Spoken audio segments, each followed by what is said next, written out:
ఇంట్లో ఉండే ఆడవాళ్ళకి బయట మొగుడు ఏం చేస్తున్నాడో అసలు కనిపెట్టలేము. సగం అప్పుల పాలు అయిపోయిన తర్వాత వాళ్ళ ఇంటికి వచ్చి అడిగే వరకు కూడా మనకు తెలియదు.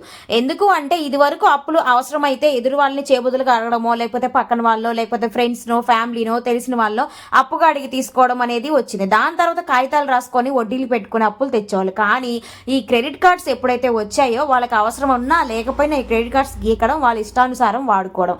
ఆ క్రెడిట్ కార్డ్స్ అనేది గీకారు, తీసుకున్నారనే విషయం మనకెప్పుడు తెలిసిద్ది?